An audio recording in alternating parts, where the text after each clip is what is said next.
Salut à tous, j'espère que vous tenez bon. Tenez-vous bien parce que ce 21 décembre 2025 restera dans les annales l'un des piliers du business algérien, véritable chouchou du régime Tebboune, ce patron adulé par le clan présidentiel, ce cerveau censé incarner la nouvelle élite économique a terminé derrière les barreaux. Oui, vous avez bien entendu. Celui qu'on présentait comme un symbole de réussite made in Algérie, qui gérait d'une main de maître des entreprises publiques stratégiques des joyaux censés représenter la vitrine de l'économie nationale, vient de voir sa trajectoire s'écraser violemment contre les murs d'une cellule. Une fin de partie cruelle pour une ascension fulgurante. Ah, Chafdine Amara! Impossible d'évoquer la sphère politico-économique algérienne sans faire surgir son nom. Depuis qu'il a pris les rênes du CR Belouizdad en 2018, en passant par son passage express, mais remarqué à la tête de la Fédération algérienne de football, jusqu'à son fauteuil bien chauffé dans les organisations patronales les plus influentes, il s'était taillé un costume de figure incontournable, une icône, un poids lourd, un homme de réseau. Et pourtant, cette légende autoproclamée hier s'est vue passer du statut de dirigeant glorifié à celui de détenu numéroté. Le couperet est tombé un mandat de dépôt pour son implication présumée dans l'affaire, disons-le franchement bien fumante, de la mafia des cigarettes, un joli petit business mêlant argent sale et tabac made in Algérie Émirat. Ce n'est autre que le très sérieux pôle financier du tribunal de Sidi Mohamed qui a signé l'acte. Ce 21 décembre 2020. Salut à tous, j'espère que vous tenez bon. Tenez-vous bien parce que ce 21 décembre 2025 restera dans les annales l'un des piliers du business algérien, véritable chouchou du régime Tebboune, ce patron adulé par le clan présidentiel, ce cerveau censé incarner la nouvelle élite économique a terminé derrière les barreaux. Oui, vous avez bien entendu. Celui qu'on présentait comme un symbole de réussite made in Algérie, qui gérait d'une main de maître des entreprises publiques stratégiques des joyaux censés représenter la vitrine de l'économie nationale, vient de voir sa trajectoire s'écraser violemment contre les murs d'une cellule. Une fin de partie cruelle pour une ascension fulgurante. Ah, Chafdine Amara! Impossible d'évoquer la sphère politico-économique algérienne sans faire surgir son nom. Depuis qu'il a pris les rênes du CR Belouizdad en 2018, en passant par son passage express, mais remarqué à la tête de la Fédération algérienne de football, jusqu'à son fauteuil bien chauffé dans les organisations patronales les plus influentes, il s'était taillé un costume de figure incontournable, une icône, un poids lourd, un homme de réseau.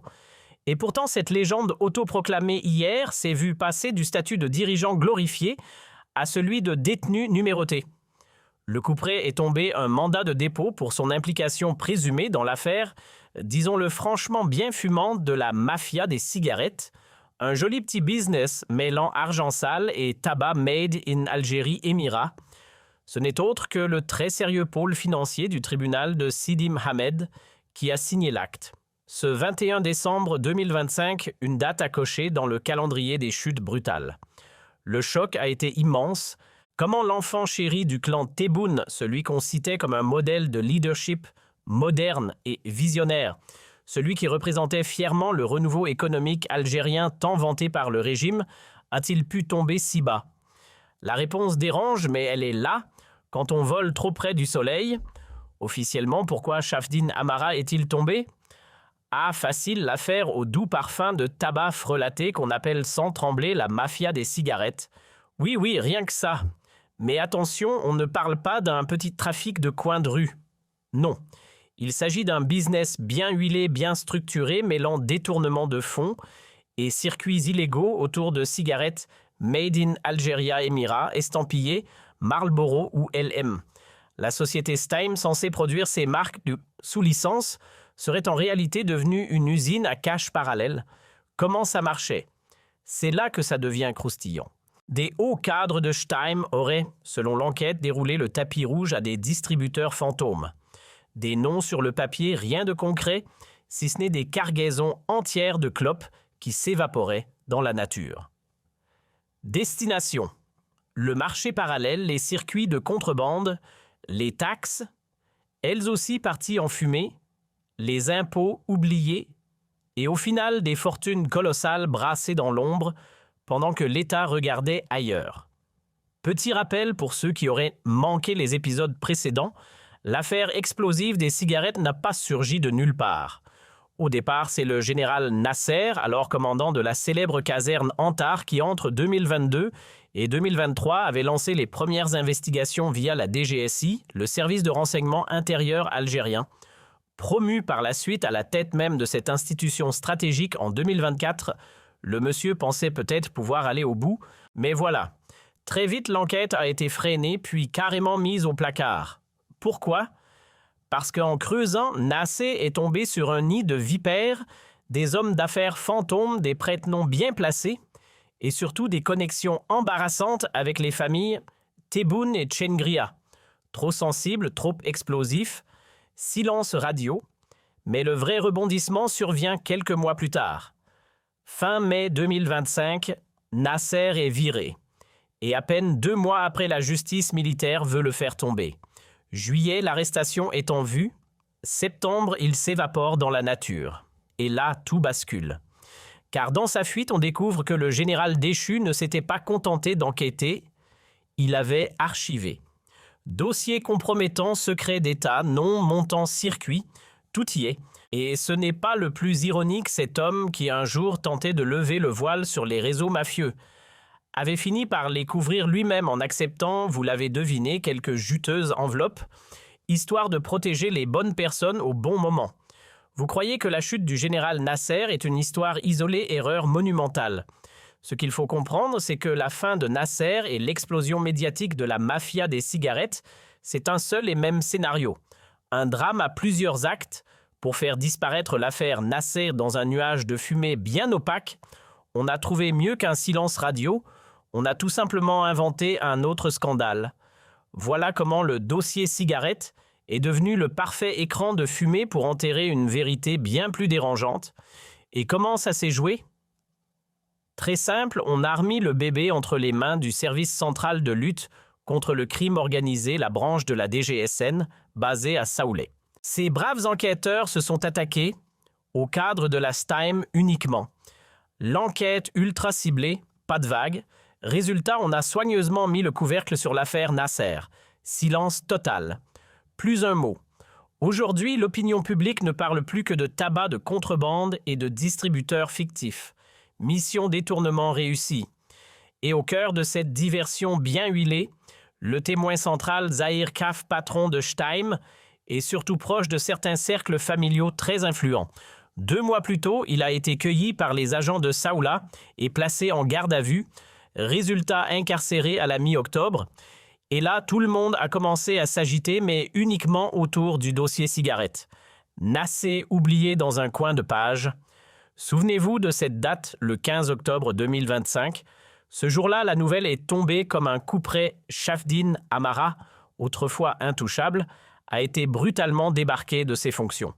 Un choc ? Non, un séisme. Les médias ont aussitôt baptisé l'événement la dégringolade des princes du patronat algérien. Et pour cause. À ce moment-là, la machine judiciaire s'acharnait déjà sur les cadres de STIME, pendant que l'actionnaire principal algérien, le groupe Madar, celui-là même piloté par Amara, était curieusement épargné. L'opinion publique, bercée par l'illusion, pensait alors « Amara va s'en sortir, il est trop proche du pouvoir pour tomber ». Mais coup de théâtre la veille, le 14 octobre, Zahir Kaf, Big Boss, adjoint de la société Algéro-Émirassi du tabac, est envoyé tout droit en cellule. Oui, celui qu'on pensait sacrifier pour calmer la tempête. L'arrestation de Kaf semblait alors être le prix à payer pour protéger les plus hauts placés. Quelques commerçants et distributeurs ont suivi, dont certains liés à la famille Tebboune, preuve que peut-être un semblant de justice allait frapper. Mais le lendemain, surprise, c'est Chafdin Amara lui-même qui est éjecté. Et là, plus personne ne riait. Je vous avais promis des révélations, les voilà. Rappelez-vous bien la date 21 octobre 2025. C'était dans notre émission qu'on vous montre ici qu'on dévoilait une information explosive. Un membre très proche de la famille présidentielle avait bel et bien fini derrière les barreaux. Et pas n'importe qui. Son nom, Ali Bakari. Originaire d'Adrar, fraîchement installé à Alger, ce businessman discret s'est révélé être le beau-frère du frère de Madame Tebboune. Vous suivez non normal. L'arbre généalogique est tordu, mais les racines plongent bien dans les hautes sphères du pouvoir. Et à partir de 2023, Alger Bakari ne faisait plus que des affaires. Il parlait carrément au nom de Mohamed Tebboune, le fils du président lui-même. Nos sources sont formelles, c'est grâce à cette proximité familiale que Bakari a été parachuté dans le business très lucratif mais totalement illégal du trafic de cigarettes. Il recevait des cargaisons entières comme les autres distributeurs protégés. Sauf qu'ici, ce n'était pas juste du commerce. C'était un club fermé, un cartel où 8 à 9 gros poissons étaient tous reliés à des familles puissantes au cœur du régime. Rien de tel qu'un bon nom de famille pour faire disparaître les douanes, les impôts et les règles du jeu. Dans ce vaste réseau de fumée et de silence, tous n'étaient pas liés au pouvoir de manière frontale. Mais au moins une petite dizaine, eux, portaient fièrement un nom de famille bien connu des couloirs du régime, des héritiers, des protégés, des pièces bien placées sur l'échiquier. Et que faisaient-ils? Ils siphonnaient des cargaisons entières de cigarettes produites par Stime. Des tonnes. La majorité disparaissait directement dans le marché parallèle sans facture, sans trace. Une petite portion seulement atterrissait sur les étagères officielles. Résultat, moins d'impôts, moins de taxes, plus de cash. Et comme si ça ne suffisait pas, ces paquets de Marlboro Made in Algeria prenaient l'avion direction l'Europe, surtout la France, pour y être revendus en devises. Jackpot pour les initiés, ce petit manège a brassé des milliards bien à l'ombre. Et maintenant, avançons le calendrier octobre, début du scandale. 2 mois plus tard, décembre, boum, Chafdine Amara tombe à son tour. Verdict, il ne va pas juste répondre à quelques questions. Non, il prend la direction de la prison de Harge. Blanchiment d'argent, transferts illégaux de devises à l'étranger, enrichissement suspect, conflit d'intérêts en cascade, le tout bien ficelé dans ce qu'on appelle aujourd'hui l'affaire Stime. Et on vient tout juste d'en gratter la surface. Mais soyons clairs, Chafdine Amara et Zahir Khaf ne sont pas les véritables architectes de ce système. Ce ne sont que les feuilles que l'on agite pour cacher la forêt.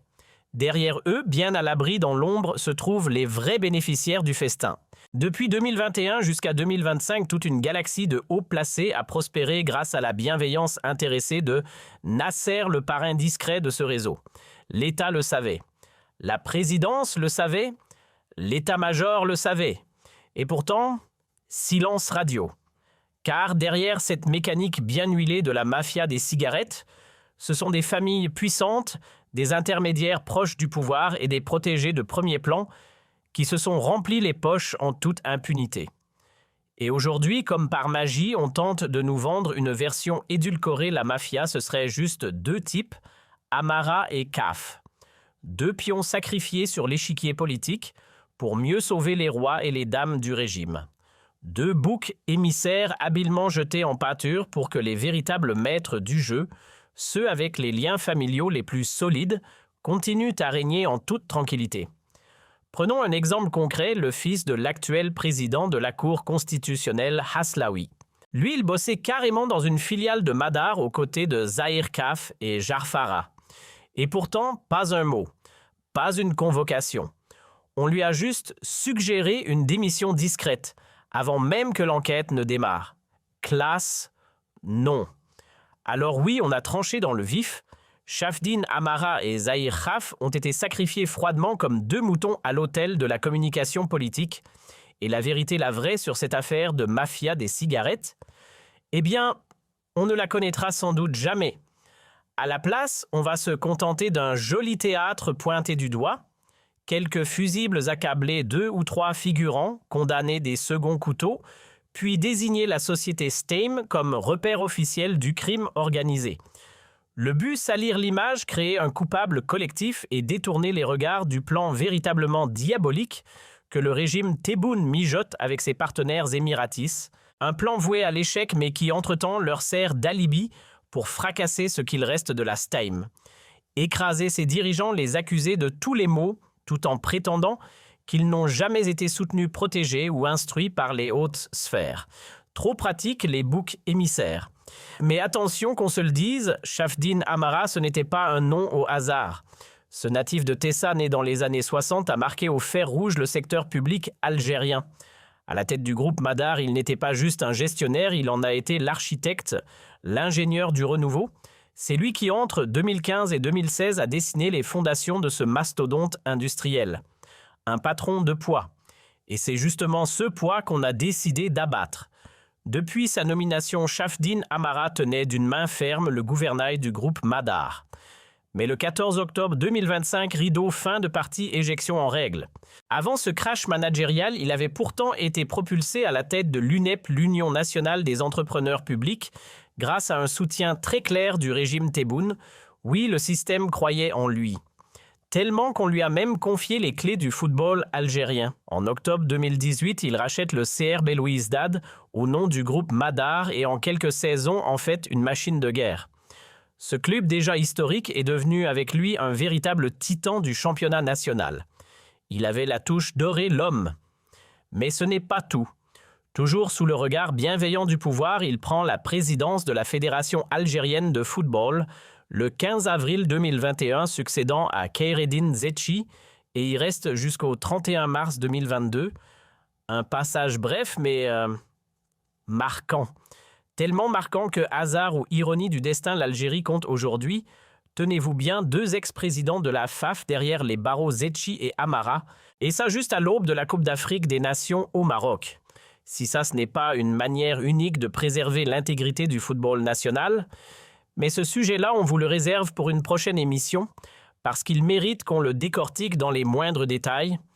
Il faut dire que c'est savoureux, les autorités algériennes, leurs médias officiels, et toute la machine de propagande du régime n'ont jamais cessé de pointer du doigt le Maroc, accusé de tous les maux d'avoir infiltré la CAF, d'avoir acheté la Confédération africaine de football, qu'on décrit régulièrement comme un repère mafieux à la solde de Rabat. Et pourtant, ironie du sort, ce sont 2 anciens présidents de la Fédération algérienne de football qui croupissent aujourd'hui derrière les barreaux pour des histoires de corruption. Un coup de théâtre, non, une farce amère. Et c'est bien plus grave que ce que certains veulent faire croire. Rappelons-le, car ce n'est pas un second rôle. Shafdin Amara, c'était une pointure. Président de l'Union nationale des entrepreneurs publics, reçu régulièrement au palais présidentiel dans les petits papiers du clan Bohème-Bohème et pilier du réseau Tebboune. L'homme n'a pas seulement dirigé la FAF ou le club CRB, il était aussi et surtout le capitaine du groupe Madar Mastodonte, public numéro 2 après Sonatrach, un géant économique qui pèse entre 1,5 et 2 milliards d'euros rien que ça. Et grâce à sa filiale Steim, ce groupe affichait des bénéfices atteignant jusqu'à 300 millions d'euros. Oui, un homme de poids, mais visiblement trop encombrant pour durer. Le groupe Madar, c'était plus qu'un conglomérat, c'était un empire économique en pleine expansion et on avait confié les clés à Shafdin Amara. C'est lui qu'on a chargé d'aller récupérer les actifs de Colinef, ces vieilles usines d'huile à Alger pour leur redonner un souffle. C'est encore lui qu'on a missionné pour remettre la main sur les avoirs du groupe MZ Oz, spécialisé dans le sucre à Boumerdès, même Renault Algérie. Il a été prié de s'y implanter, d'en reprendre des parts dans le capital. Le groupe Madar, sous son impulsion, s'est aventuré sur tous les terrains, transport maritime, hôtellerie de luxe, gardiennage, sécurité privée. Il y avait du Madar dans chaque secteur. Même dans la finance avec le fonds d'investissement Ecosium créé par Madar pour soutenir les entreprises locales, c'est dire à quel point la pieuvre avait des tentacules. Et soyons honnêtes, sur le plan du management, Amara n'était pas un amateur. Objectivement, il savait faire tourner la machine. Oui, les cigarettes ont été le premier levier pour faire décoller Madar, c'est indéniable, mais ensuite il a élargi, consolidé, diversifié. Il a donné du poids au groupe et ça, il faut le reconnaître, même si je l'ai critiqué plus d'une fois. Maintenant, soyons clairs, le bonhomme ne brillait pas que par ses performances économiques. Il savait aussi se servir. Il a investi dans l'immobilier à Dubaï, s'est enrichi, s'est bâti un confort personnel. Et ce n'est pas d'hier, avant même Madar, il faisait déjà des affaires dans le secteur du phosphate. Et justement, depuis octobre 2024, il était dans le viseur de la justice, placé sous contrôle judiciaire dans un dossier qui pue la magouille, l'affaire Nuno Manetta, le bras droit occulte de l'ex-ministre de l'Industrie Alioune, une vieille histoire mais toujours bien vivante. On ne va pas se mentir, Shafdin Amara n'a jamais été un saint. Ce n'était pas l'homme aux mains propres qu'on rêve de voir à la tête des grandes institutions, Mais il faut bien le reconnaître, en termes de résultats, il faisait le job. Le groupe Madar, sous sa direction, tournait comme une horloge suisse. Tout roulait, les profits grimpaient, les projets s'enchaînaient. Il gérait ça avec poigne efficacité et un flair d'homme d'affaires averti. Et surtout, il avait la bénédiction du régime Tebboune, un patron apprécié, adoubé, chouchouté. Tant qu'il servait les intérêts du pouvoir, personne ne venait fouiller. Mais attention, le pouvoir ne pouvait pas ignorer éternellement certaines zones d'ombre. Car Amara traînait depuis longtemps quelques valises bien lourdes, notamment celles liées à des transferts de devises, pas très nettes, remontant à l'époque où il évoluait dans l'industrie du phosphate bien avant son ère Madar. Début des années 2000, il occupait déjà des postes stratégiques dans des entreprises clés du secteur. Et c'est là que les premières traces de soupçons sont apparues. D'ailleurs, chez Algéripart, on avait déjà sonné l'alarme. On avait montré des documents, des échanges confidentiels, même des révélations venues de médias étrangers. Le 6 juillet 2025, dans une émission dédiée à la mafia du phosphate, on levait le voile sur des pratiques troubles. Et Amara était déjà dans le décor, il ne sortait pas de nulle part, loin de là. Le 6 juillet 2025, c'était clair comme de l'eau de roche, le régime Tebboune était parfaitement au courant. De tout, des manœuvres, des montages, des réseaux. Rien ne leur échappait. Silence complice ou stratégie calculée. À vous de juger. Et puisqu'on parle de phosphate, faisons un détour par un autre scandale qui pue la magouille à plein nez. Chaque année, l'Algérie produit près de 2 millions de tonnes de cette précieuse ressource. Et pourtant, une partie de ce trésor national a glissé entre des mains pas très nettes. L'affaire, celle d'un certain Hamid Gopta, homme d'affaires indien réfugié à Dubaï. Le type a réussi à graisser la patte de plusieurs responsables algériens liés à Somif, une société censée importer du phosphate et créée après la réorganisation de Fairphos. Certains de ces responsables ont d'ailleurs été condamnés en Australie, oui, vous avez bien entendu. Et devinez qui figurait dans la boucle Chafdin Amara. Tout ça, on l'avait révélé dans notre émission de juillet 2025. Rien de neuf pour ceux qui suivent vraiment. Ce qui est fascinant ou terriblement triste, c'est que le régime Tebboune savait. Il savait qu'Amara n'était pas un ange qu'il avait trempé dans des affaires louches, mais il l'a gardé près de lui soigneusement, stratégiquement. Pourquoi ? Parce qu'il savait rendre service. C'était un patron efficace, oui, mais surtout un exécutant dévoué au clan. Il réglait les affaires. Il faisait ce qu'on lui disait. Aujourd'hui, sa chute est plus qu'un simple fait divers, c'est le symbole criant d'une vérité que beaucoup refusent de voir dans ce système. Les plus fidèles finissent toujours par être sacrifiés. Ceux qui ont cru servir Tebboune jusqu'au bout seront les premiers que le régime abandonnera au fond du trou. Dans les arcanes économiques du régime Tebboune, s'il y avait bien un homme à toute épreuve, un fidèle parmi les fidèles, c'était Chafdin Amara. Il ne servait pas juste l'État, il servait le clan. Avec une loyauté aveugle, il obéissait sans discuter aux moindres ordres de Boualem et des conseillers du palais. Il était l'exécutant parfait. Et aujourd'hui, on l'a jeté comme un mouchoir usé, plus utile donc sacrifiable. Pourquoi ? Parce qu'il fallait un nom lourd à offrir en pâture pour noyer l'affaire explosive de la mafia des cigarettes, une affaire qui menace de faire tomber des membres très proches de la famille Tebboune, mais aussi des proches de Saïd Chengria. Voilà la véritable histoire. Et ceux qui pensent encore que la loyauté paie devraient y réfléchir à deux fois.